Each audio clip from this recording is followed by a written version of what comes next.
সালটা ছিল 1975। প্রায় 21 মাসের জন্য এমার্জেন্সি ঘোষণা করেছিল তৎকালীন প্রধানমন্ত্রী ইন্দিরা গান্ধী।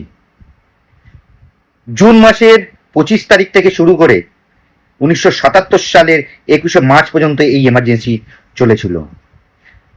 ভারতীয় সংবিধানের 352 ধারা অধ্যয়নের জারি করা হয়েছিল, আর এই জারির মাধ্যমে নির্বাচন ব্যবস্থাকে স্থগিত করে দেওয়া হয়েছিল। কোনো নির্বাচন হয়নি এই পিরিয়ডে, এই 21 মাস ধরে।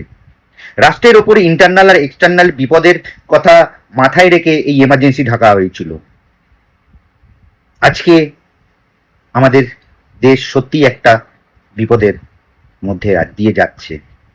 এক্সটার্নালি বিপদ, বাইরের শত্রুদের সঙ্গে তো আমরা লড়ে নেব, আমরা চিনে নেব, তাদেরকে জবাব দেব।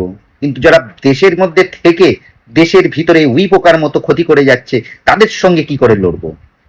যারা স্টুডেন্টদেরকে সামনে রেখে, স্টুডেন্টদেরকে হাতিয়ার বানিয়ে, স্টুডেন্টদের কাঁধের ওপর বন্দুক রেখে গুলি চালাচ্ছে, তাদের সঙ্গে কি করে লড়বো?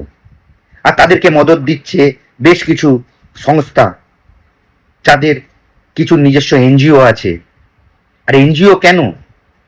আজকে ভারত সরকারের নতুন আইন অনুযায়ী এই এনজিও গুলো, যে বাইরে থেকে ফান্ডগুলো আসে, বিদেশ থেকে ফান্ডগুলো আসে, সেই ফান্ডগুলো কি দেশের বিরুদ্ধে ব্যবহার করা হচ্ছে, নাকি আতঙ্কবাদীদের দিয়ে দেশের অরাজকতা তৈরি করার জন্য ব্যবহার হচ্ছে? সেই জন্য এই আইন আনা হয়েছে। সেই আইন আনার ফলেই এই হয়েছে মহা বিপদ এই লোকেদের। সেই লোকেরা আজকে ওয়াংচু থেকে শুরু করে সাওয়ানা আজমি, আরো অনেকে এনজিওরা এখন মুশকিলের মধ্যে পড়েছে। কিছু মিশনারি গুলো আছে ধর্ম পরিবর্তনের কাজ যেগুলো করে, যারা বাইরে থেকে ফান্ড আসে আর লোককে পয়সার লোভেতে ধর্ম পরিবর্তন করায়, তাদেরাও পড়েছে বিপদে। এই সব কিছু মিলে তৈরি করেছে ককরোচ জনতা পার্টি।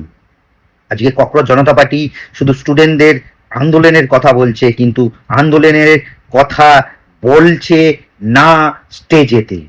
স্টেজেতে শুধু হিন্দু বিরোধী, রাষ্ট্রবিরোধী, আমাদের আরাধ্য দেবতাদের নিয়ে হাসি ঠাট্টা, হাততালি, হাসি মজাক চলছে। স্টুডেন্টদের কথা কত হচ্ছে এই স্টেজেতে, আপনি নিজে বিচার করে বলুন। এইটা আমাদের বুঝতে হবে। আজকে ককরোচ জনতা পার্টির যে মঞ্চ, ওখানে যে কর্মকর্তারা, সে পার্টির কর্মকর্তারা স্টুডেন্ট সেজে রয়েছে, তাদের বাবা মা রয়েছে না কে রয়েছে, যাই হোক, এত লোকের খাবার ব্যবস্থা, এত খরচা, স্টেজ, লাইট, মাইক, এই পয়সা আসছে কোথা থেকে? ওদের বক্তব্য যে স্টুডেন্টরা দিচ্ছে। স্টুডেন্ট কত পয়সা দিচ্ছে? না হলেও আপনি বিচার করে দেখবেন, একটু সমীক্ষা করে দেখুন, এই প্রত্যেক দিনের খরচা 5 লাখ টাকার ওপরে বই কম নয়। এই 5 লাখ টাকা এই